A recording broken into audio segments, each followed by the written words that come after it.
What is up, everyone? I'm David Amati here with Phil Hornshaw, and we're here to talk about Destiny 2. But not just Destiny 2. Specifically, we want to break down what the creative director, Luke Smith, has been talking about. He's been slowly releasing this kind of like a reflection piece. He's been dropping some really wordy essays for the last, 3 days. There's been one every day, and he's been dropping a lot of interesting tidbits, I have to say. Right. There are definitely a lot of changes in Armor 2.0, as kind of dictated by Luke Smith on his second blog post. But the third one, the one that released on Friday, kind of goes a bit into damage and kind of dealing with buffs, debuffs, and stacking rules, things that a lot of raid teams are very well familiar with. But he also goes into Crucible, and I kind of want to focus a little bit on Crucible here, because I feel like Crucible is always plays second fiddle to Destiny's priority in their sandbox with the PvE experience, right? Right. You have so many more activities like strikes and patrols and nightfalls and raids and now dungeons and things like that.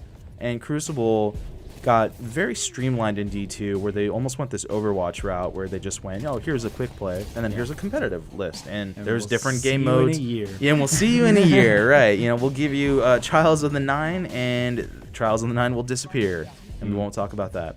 But at least we got some answers. One of the things that made me sad was it seems like Luke Smith concurred that Trials of the Nine will continue to be on hiatus indefinitely until they can try to figure out what they really want out of that, which, fair is fair. I feel like the subtext of this part of the thing is he emphasizes 9. He makes like a joke about 3v3 elimination. When they've run it through the Crucible Labs a little bit more, it might find a warmer home. Yeah. It's like, oh, Mercury, got it. Oh, yeah. So- Okay, I see. So Lighthouse sounds like it's coming back eventually. But, that's cool. Like, I've never been good at Trials. But Literally only won once on Xbox. But Trials of Osiris, I had a group of friends that we took it, fairly seriously, and we kind of made it through. But so they ended up changing one thing, I think, that is probably the most important in Crucible and how they're changing it, and it's supers. They admitted that they have swung the pendulum a little bit too far in the way of the insane, and they want to find that middle ground again, specifically with roaming supers. But it's nice that they don't seem to be nerfing the roaming supers in terms of what they do. It's just easier to kill them if you're on the receiving end. Which is fair. Fair, please. I think that's very fair. I mean, golden guns are already easy to kill if they don't get you first, because they don't get any damage resistance. Right. I've popped my goldie before, missed some really bad shots that I shouldn't have missed,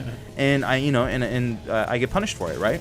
Yeah. Which, as it should be. It shouldn't just be this like invulnerable moment where you can just curb stomp someone just because you happen to save your super for like a choke point or a control zone or something. I have a tendency to pop mine like around a corner. And then no one's there. No One's there, and then killed by the other guy that you forgot about. Yeah. I know that feeling. I don't know why I'm so bad at it. That's why I run Blade Barrage, because it's much harder to screw up. Yeah, sure.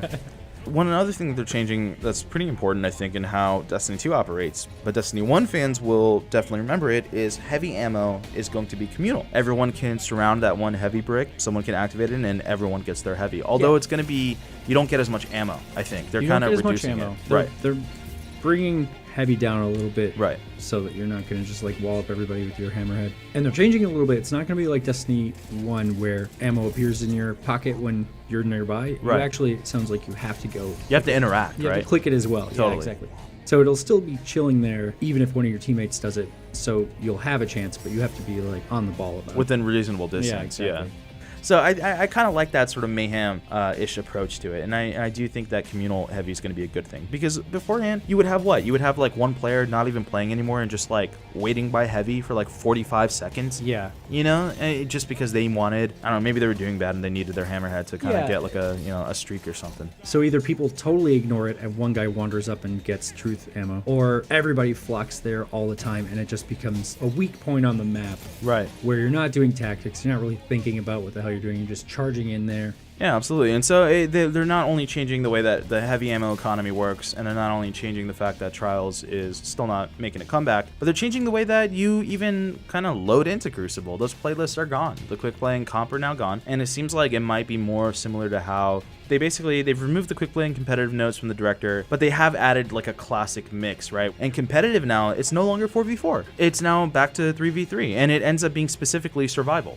Just because they got rid of 4v4 from the regular thing, that doesn't mean it's gone entirely. It's going to be like on a weekly rotation. 6v6 too, it sounds like. For the most part, 6v6 is kind of being weeded out of this a little bit. And I have your weekly 6v6 to bring those modes back, and then Control 6v6, like the default version of Destiny 2 PvP is going to be its own thing. Like that's going to be the way Luke explains it here is that when you look at Crucible and you've never played Destiny before, 6v6 control is the one you go play, and that's where you learn in. Right. But one thing also, they've removed some underperforming maps from matchmaking. What does that mean? What does that mean? Which maps were underperforming? How do maps underperform? Yeah, how do they underperform, right? I don't because understand. isn't it random? Like, how do they? Well, I mean, like, so they don't like they're looking probably at the heat maps and the way engagements work and figuring out like, okay, this is designed in a way that's not being utilized. With changes to supers and changes to heavy ammo and stuff, like that's probably all the same line of thinking, right? To like get maps to be more utilized in different ways and provide you different